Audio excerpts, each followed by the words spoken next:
Man, can you name a better sight than a Evo 4? Freaking clean. And then a Galant VR4 that is freaking torn apart here. The engine bay is looking beautiful as always, baby. Yo, what's good? It's your boy Connor. How you guys doing today? Thank you for stopping by at the channel. Appreciate all the new subscribers. Everybody, if you guys don't know, I'm Conrad. I have an Evo Supra and a Galant VR4 that we are building currently. And let me give you a little sneak peek. She looks freaking dope. We have a lot of stuff going here. We definitely needed to finish up a lot of stuff, which we will be doing in this video, like put on the intercooler, put on the bumper, finish up all of this, tidy this all up to make sure that we're 100% ready to go for the first start here. Hopefully, I'm hoping in a couple of weeks, but we'll see. It might have gotten delayed, but we'll see if we can get the timeline right. First things first is what we got to do is we got to figure out my battery relocation. So I did put my battery in the rear, and so now we have to kind of figure out how to relocate the battery. And I'm using an Evo 10 distributor block here. I kind of modified it here a little bit, but yeah, so we're going to be using this. I'm not going to be using any of the Evo 10 stuff for now, but just because I had a bunch of confusing stuff happening with the wiring relocation, so we're just going to be using the actual block itself, which is pretty good, not super bad. I have made a little template here, and I'm thinking of putting it under the fuse box here, just so it like kind of rides up right here, and then this will mount to that. So I'm hoping that will work out. So I have it kind of mounted here like that, and I made this little template here, and we have it right here. Piece of I believe it's pretty thick steel, so it'll be rigid enough to like hold.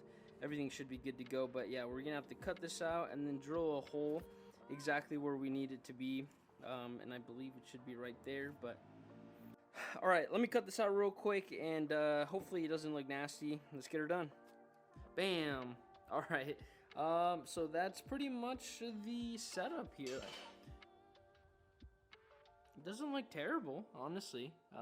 It's a little cocked right now, but yeah, so that's pretty much the setup right now that I have. So in the future, when I figure it out, I'm going to be using an Evo 10 distributor block, so it goes here, and then I can fit the actual little red case here. But for now, that's just kind of how I have it set up, just for purposes right now, just to see where all the wiring is going to go. I've already checked to make sure the intercooler piping is not going to hit or anything like that, so we should be good on that part. This thing took me way longer than expected. I'm not a fabricator whatsoever. I put a little bit of vacuum line on this little tighter edge because it sits on this wiring harness right here, so that's just to ensure it doesn't cut through the wiring harness. We wouldn't want that to happen. Probably in the next iteration of this car, I'll fix this and I'll move this somewhere else, but for now, this is gonna sit. It's pretty freaking sturdy. I don't think it'll move anywhere, and if it does move, then we'll have to change the approach, but for now, I think it looks good. I think it'll do for now. Alrighty, so I kind of messed with the setup a little bit. I took it off and I cleaned up the edges over there, so now it's super clean. It's like right up to this right here. It's like right up there, so it's right, pretty much perfect right there. So it looks pretty good. That allowed me to be able to get the alternator wire on there, the distributor block, and the power wire. So it was hitting down there. There was like a whole bunch of material right there, and I cut it all off. Look at that. No, it's not hidden or anything, baby. So that's pretty much the setup right here. So we have the ground wire that goes from the transmission all the way over here to chassis, and then we have the ground that normally goes to the battery, but that's the ground right there. And then the power wire that normally goes directly to the battery is going to here where the distributor block is, and then the power wire is. So if you want to kind of get an understanding of what's kind of going on here, is that this power wire is acting like the battery, right? And then the ground is obviously just grounding to the chassis. This is how normally it grounds. It has a little nipple thing that comes up, and then it like hooks onto the battery. So normally if there was a battery here, it would go ground from chassis, ground to the battery, and then the alternator wire, and then this distributor block would have like a little other thing that you put on the battery, and then that would go on the battery. But now, since we have relocated the battery to the rear, what's going to be happening is that we have the battery here, we have the power wire here, distributor block, and then under this is the alternator wire that go here. So this is the positive of the battery, and this is the negative of the battery. And all of this, that runs through here, through the wheel well. Don't worry, I'm going to secure this into the chassis. Sorry about the mess. This whole thing's a mess, but it goes all the way through the car. All right, so now it comes into here, into this inline fuse that I have in the chassis, and that this right here, this wire right here, is the one that's going all the way to the engine bay. And then from there, inline fuse, big old fat ass fuse. This is the same setup that's in the Supra that's been working for like 3 years now. And then the positive battery terminal is right there, and that will go to the battery itself. What's going to be happening is on the trunk side, we're going to find a good way of putting it on the trunk. I might have to drill some holes into the freaking trunk, but I don't really want to, but we'll figure it out. I did it in the Supra, and it turned out fine. We're going to be grounding the battery to the chassis, and then the positive wire, the red wire that I showed you, is going to go to the battery. So you want, I want to say it's like 14 inch or 12 inches. It can't be under 12 inches of length. It has to be within 12 inches from the battery, the positive battery, to that inline fuse. It has to be that. I don't know where I read that, but I've seen it a lot, and a lot of people say that that's kind of the way to go. So that's kind of what we're doing right now. So it's the same way in the Supra, and that's what I'm mirroring. I'm mirroring the exact same way that the Supra is ran, and it's worked flawlessly for me throughout the years, so I'm not going to change it. So this is how I've always done it. Now, with your battery being in the back, there is a caveat to that, and that your battery has to be a sealed battery. So normal batteries, they exhume, is that the proper word? They expel toxic fumes, and that's why, you know, sometimes there's like weird white stuff around your battery whenever you do see it. And that stuff is toxic, and it being in your trunk, that can go into your cabin. You do not want that in your cabin, so you don't want to breathe that stuff in. You want to have enough time to be racing, man. You don't want to die. So it has to be a sealed battery, like an Optima battery, and that's what I'll be running. I have a red Optima battery that will be perfect, that I got a little while back, but yeah, I'll be running an Optima battery. So yeah, if you're gonna be relocating your battery to the back, to your trunk, it has to be sealed. No ifs, ands, or buts. Don't let anyone in the comments, I've done it for years. You probably got cancer, my guy. So yeah, battery, Optima, in the trunk. So now, some of the stuff that we got to do is just like kind of little things here and there. Well, a lot of little things. So I'm gonna do some cable management to make sure that all the cables are not in the way. And then I'm going to put the intercooler in. So I cleaned the intercooler because I suspected that there would be stuff inside of the intercooler, and thank God that I did, because there was a bunch of rat shit. I swear to God, there was rat shit inside of the intercooler. Don't know how it happened. I mean, when we first got the car, in the water pipe, there was acorns in it. So it doesn't really surprise me. There was rat shit throughout the whole car, and I've thankfully cleaned it out because we took the carpet out, cleaned it all out, inside and out. I've pretty much gone through this whole car. So yeah, we're gonna be putting that on. It's a really nice ETS one. It's pretty much brand new. There's no oil in it or anything, so I know it wasn't really ran. I just know that it sat for a long time, and therefore critters got in there and then shat. They didn't even go in, because you can't go in, so they just shat in this little area in here, in this little hole. So that's kind of annoying, but nonetheless, we're going to be putting this bad boy back on, and then we're going to be putting the bumper back on, because the bumper is not on right now. I took it off to take the intercooler off, and then I also sprayed some anti-corrosive stuff on here. It's kind of like wool wax, if you guys are familiar with it. I put it everywhere, and it's supposed to just prevent rust from happening more. You know, you don't have to like scrub things off. You just put it on there, and it works well. So I did that on here. I don't feel like painting it right now. Maybe in the future I will, but she's looking good. Alright, so let's put the intercooler back on, bumper back on, and then we'll start routing our intercooler piping. Alright, so last time I took the intercooler off, it was a pain in the dookie to put on, so we'll see exactly how it's gonna be to put back on, but I don't think it should be that terrible.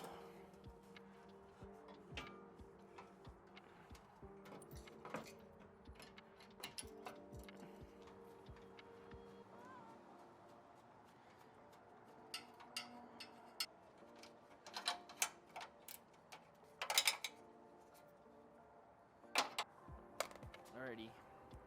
So from the pictures that I was looking through, this goes right here. We might be able to use shorter ones.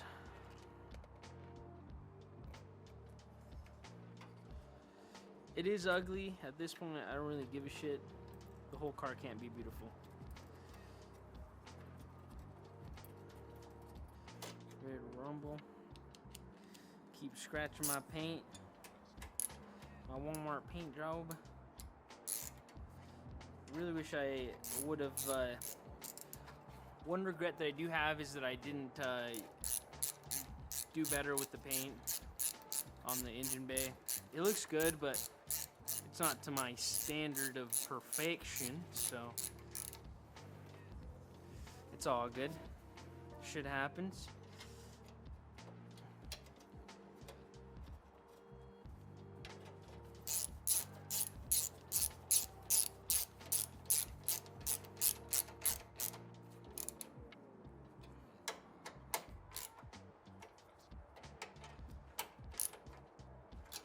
And then I do believe that these boys go right here and right here like this. So, wham, bam, thank you, ma'am. She's good to go. Hood latch. Would not be using these nasty ass bolts. At least for these two, I don't know, they're 4, but we're not using anything nasty, either zinc plated or not. That's one thing. The zinc plated or the new bolts that we bought, I'm not using anything else, because that is one thing that I am trying to keep good, is that everything is good to go on that side. Let me tighten these bolts up real quick, and then we'll get that bumper on. Alright, so the intercooler's back on, baby. She's looking fucking fresh. Maybe we should run no bumper. Psych! But anyways, we're gonna be putting the bumper on. I went ahead and it's got like, let's see, 1, 2, 3, 4, 5, 6, 7, 8, 9, 10, 11, 12, 13, 14, 15 little M6 bolts or nuts. They got studs on the back. It's kind of weird. Let me show you real quick. Alright, it's windy as shit, but it's got all these studs on here, and I went ahead and thread chased them, all of them, just to make sure we don't snap any studs. But so yeah, pretty much what we're gonna be doing is right there, these little holes correspond with these studs. We're gonna match them up and then put some bolts in there, you know.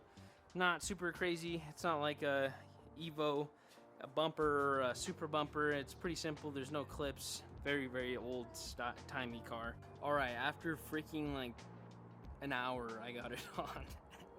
So what was happening was these, I don't know if I can show you, these little studs were not aligning up, and I did not know why. And it was because they weren't sliding. Apparently they slide back and forth, and they weren't working. So I got her all good to go. She's sturdy on here. It's like sick. It's probably like about 16 bolts. Nah, like 10, 15 bolts, yeah. So, and then this is where the fender goes. So, boop, the fender goes like right here. Bolt her on. She's good to go. The next thing we got to do is put the intercooler piping back on. It's pretty simple setup. The way it kind of routes is here, down under, into the intercooler pipe down here, and then here it's super short. It goes bloop. Super simple. So the intercooler setup is going to be freaking cake. It's not like the Supra where it's a piece of shit to do, but this one is pretty simple. Most DSMs are like this, very, very simple setups. Alrighty, so this should be like 99% of the things that we do need to put the intercooler piping on. It is an ETS intercooler piping kit, so it's like actually super freaking heavy duty as hell. We got the towel wastegate over there, so we're looking good here. I am missing one of the intercooler piping couplers. I do not know where it is. I'll have to look for it. It should be here somewhere in the garage, but that should be the only thing we're missing. Let's go ahead and put them on and see how it's gonna look. Alright, so that actually took a lot longer than I was expecting, but here's the kind of final product of the intercooler piping. So it goes down there, down there, down there, and then it comes down here into the intercooler. So it goes up there, you see it right there, and then obviously the other side is just a straight boop. Super simple, very easy. What was not easy is putting all these clamps on. It's got 2, 4, 6, 8, 10, 12, 14 clamps. So it's got actually 12 clamps, not 14 clamps. But yeah, it's a whole lot of fucking clamps. So we finally got that figured out. Thankfully, everything's good there with the clamps. I was kind of running out of clamps. I have all these clamps, but so a lot of them wouldn't fit what I'm trying to do here. We need to put one last clamp on, and that one's actually for the intake. I'm going to be doing the intake a little bit later because we have to do my catch can setup also. So I just need to make sure, sort that out, make sure how that's actually going to go. If you guys didn't know, my catch can setup goes here and these two, but I don't have any baffles in the actual valve cover. I've been trying to figure out how I'm going to get the baffles back onto the valve cover, but for some reason everyone thinks that they can't do it. So I don't know if running no baffles is a good idea. I might actually do it. I'm not sure. The catch can's massive, so we might just have to drain the catch can every so often, but it shouldn't be that bad. We have an HLA, so there's only actually 15 psi up to the head anyways, so we shouldn't have that much, but we'll see how that goes. Let's mock up the catch can anyways to see how it's gonna look. Alright, so something I did not consider while making this battery bracket is my catch can actually goes in the exact same location as that bracket. So we're gonna have to find a new way of putting that on. I am not completely sure where we're gonna put it. I kind of want to put it in this area like it is right there. That being said, we're gonna have to make some brackets or something, some bracketry. So it can go on there. I'm not completely sure. I don't know where I can put it, honestly, where it's accessible and doesn't clog up stuff. I'm not sure. I'm not completely sure. Complete just oversight on my side. I really do not want to change this battery setup. I absolutely love the battery setup. It looks amazing. It looks good. Tucks all the wires to the side. I see no issue with it, so I'm not going to change it. But I don't know where I'm going to put this fucking... I don't know. Don't know where I'm going to put it. We're making good progress right now on everything. So a couple things to note that I have to still do. Obviously put the intake on, that's just a couple clamps, and then I have to figure out exactly where all the vacuum lines are going to go, so I know that, so we're going to use a boost controller, but the boost controller is going to be going, I don't know where to mount it yet. I really want to go with the Profect boost controller, the one I have in the Supra, but that might be for a later date, not right now. We have a manual one we can use, but we need to figure that out. We need to figure out where we are gonna be doing other vacuum lines. We're gonna be routing the blow-off valve from here to the nipple right here, right there. That's where we're gonna be putting that. And then what else are we gotta do? We gotta finish my fuel regulator. That's not too bad. I had it already finished, but I had to figure out a couple vacuum line stuff, so it's not terrible. We got to install my downpipe so we can install our AFR gauge. So I went used on the AFR gauge. I should have not gone used. I should have just bought a brand new one, but I'm a fucking cheap ass, and this is what the guy sent me. Totally mauled up, disgusting. Don't even know if this even works anymore. If this doesn't work, then we're in for a big ass issue. Not terrible because I can swap it out, which is actually really good that I can swap it out at any time, but it's gonna really mess with the first startup if the AFR is messed up. I think what we should do is try to kind of mock up where our radiator is gonna go. We're going with the half rad. That's what came with the car. That's what I'm gonna be using for now. Unless the car gets really hot, then we'll go for a full rad. I think it'll fit in here. I'm not completely sure if it will with that turbo and that where that setup is, but a half rad will fit because I know it'll fit, but don't know where the half rad is. Let me find it. Alrighty, so I kind of have the rough idea kind of how it's going to be going. So the lines are all the way put in. They look good. They kind of cleaned up very nicely. They were really dirty. And then this is the half rad. As you can see, it's a very tight fit in there. Super tight fit. I don't know how the guy was running it prior to me, but he's got some fan wires here that I don't necessarily know where they go. I actually have a Mishimoto fan that I'm thinking if this one doesn't work, then I can plop the Mishimoto one on. The Mishimoto one's super nice, so I'm thinking about putting it on anyways. Yeah, so I don't know how that actually is going to be working, but it's not terrible. Well, I think I'm going to end the video there. Thank you guys so much for following up with these videos. I feel like we did a lot, but we didn't do much because we did a bunch of little time-consuming things. Usually I like to do a lot in a video, but today it's just kind of buttoning up. This is kind of how it's going to go for now because we still got to button up the rear. The rear doesn't have any brakes. I rebuilt the brakes. I don't know if I did it right, so we're going to have to try to figure out the brake stuff, but other than that, we got to get tires for her, bleed the brakes, bleed the clutch, do all that stuff, and then fluids and start. Honestly, we got to do some wiring. I got to wire in the boost, everything. I got to wire all the gauges. I have boost, oil, and AFRs. So we also have to put the link in. I have the V3 link, so that's how we're gonna be tuning this fat bitch. So it's gonna be good. She's starting to start good. I'm so excited for this car to really start going. I cannot wait to drive it. I've been working on this thing for like 6, 7, 8 months. I can't remember. It's almost been a year in July, July I bought the car. So it's almost been a year since I've owned it. And I haven't driven it, just dumped the money into it. But it'll all be worth it in the end.